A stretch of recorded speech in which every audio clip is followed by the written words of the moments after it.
Day one of the great Bermuda grass removal project. So this is where I like to keep my water barrels around here, and so we get a lot of water here that from overflow and stuff, and then from the hose. And normally Bermuda grass goes dormant in the winter here in Phoenix, but this is also a protected area. Even though it gets a lot of shade, it gets morning sun till probably 10:30, 11:30, something like that during the winter, in this specific area of my yard. And so the Bermuda grass just keeps on growing. And I've already weed whacked it back at one, not too long ago, like maybe a month ago. And I have come out and tried to dig some of this up here and there with my weed stick. But I think I'm gonna have to end up taking a shovel to this. But until then, until I get to the point where I'm ready to spend a few hours with the shovel, I'm just gonna come out and start digging out whatever I can by hand along these edges of this situation we got going on here. And I'm just gonna keep plugging away on it every day for like 10 or 15 minutes. And then I'm also, that's the strategy that I took out front. I had Bermuda grass pretty much everywhere in the front yard, and so my focus in the front yard was to get the real noticeable Bermuda grass up that was sort of in the center areas toward the front. And then, so I was focused on that. And then there was still a lot of Bermuda grass, like around the edges, along the house, along the wall, on either side of the front yard, the little wall, separation walls between me and my neighbors on either side. And I just kind of kept those under control, but I wasn't really focused on pulling those up. And so once I got the front middle section under control, I just was willy-nilly working on all those other areas. But then I put more focus last spring on one side of the yard, and I just was out there every morning pulling weeds, and I'm still, or pulling Bermuda, and I'm still getting a few little pops of Bermuda here and there, but it's very little. So as long as I go out there once a week nowadays, there might not be anything to pull, or there might be one or two little sprigs coming up. And I'm sure in the spring or the summer, that'll be the true, next spring or summer, because right now it's fall, that'll be the true test of how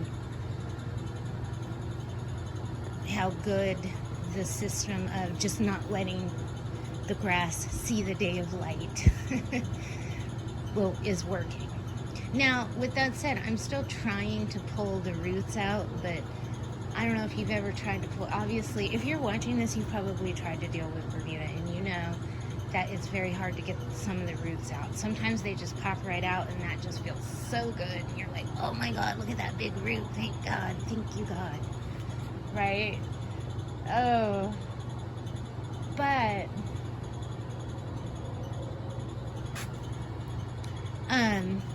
sorry, I got distracted. I was looking out at the end of my yard, but I thought I saw something, but I didn't. There was nothing. But so you can't, but it's still valuable to at least pull any of the green leafy substance up, and eventually the roots will die or give up or something, or weaken enough to where it's going to take a while for that grass to start taking over again.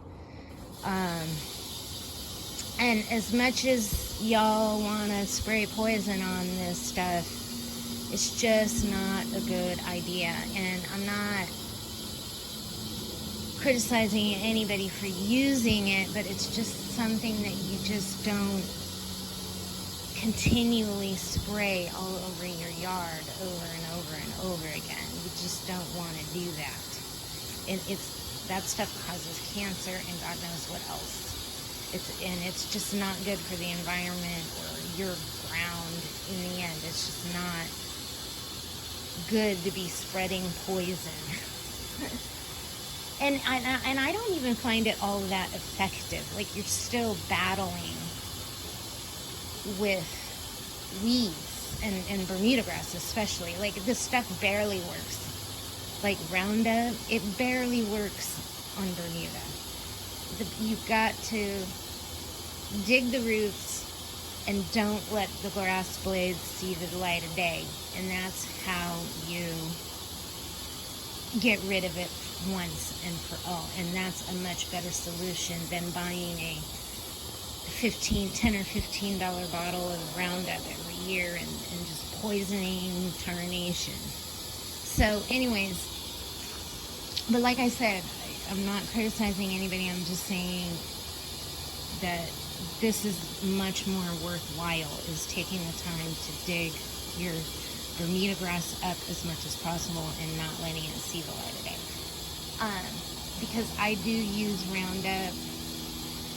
I mean, I would have used a different brand, but I was at Home Depot and there was a bottle of Roundup right there at the checkout, and I'm like, I need some poison because I have grass growing in the cracks of my driveway, and I just, for the life of me, cannot get it up, and nothing works. And even Roundup barely works. I've put 2 applications on the Bermuda grass that's growing in the cracks of my driveway twice in the last several months, and it still just keeps on growing.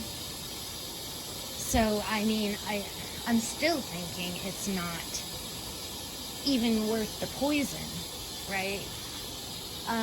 But I know that it will. I've done this before at another house. I had really bad Bermuda grass in the cracks of my driveway, and I used Roundup, but I had to use it like maybe 4 times before it really got the stuff out. Got the Bermuda to die off, and then I had to come in with my stick and scrape all the Bermuda carcass out of the cracks, and it worked really good, and it was worth it at the time. But that is the one example of where using something like Roundup or those evil weed killers is absolutely 100% acceptable. But that's not something you're going to be using all the time, and you're not spreading it around all over tarnation. So anyways, that's my little Bermuda Roundup rant. So I'm going to be making another video. I'm going to be making videos as I progress on this and tell you, did I work on it for 10 or 15 minutes every day? And how far did I get, And we'll see. So next week, today is Sunday. So next Sunday or Monday, maybe even Saturday, about a week from now, we'll see how I did. All right. Thanks for watching. Crystal from the Rain Dance Ranch. When it rains, go out and dance.